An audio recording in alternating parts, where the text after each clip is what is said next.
Hi sir, ma'am. Ayan na po yung diamond shape natin. Kaya po siya naging diamond shape dahil sinunod natin yung requirements na 108 degrees angle. Dahil kung 90 degrees angle po sana yan, square po ang makikita natin, hindi diamond.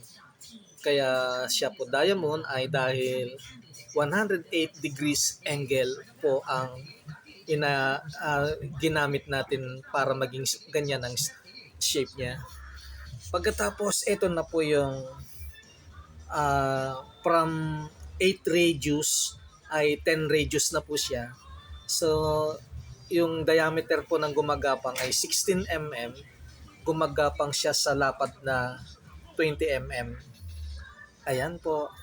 Pagkatapos ito na po yung ating kunyari tatapakan. Tapak. Doon pa rin ang pwesto niya. Tatapakan ulit. Doon pa rin ang pwesto niya. Tatapakan ulit. Doon pa rin ang pwesto niya. Tatapakan ulit. Doon pa rin ang pwesto niya. Tapak. Tapak. Tapak. Tapak. Tapak. Tapak. Ayan po. So smooth na po yung mechanism natin na pag tinapakan, pumupwesto naman po siya sa dapat niyang pwesto para tapakan ulit. Ayan po. Tapak. Tapak. Ayan po. So yan na po.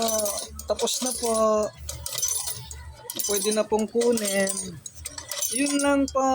Salamat. Bye-bye.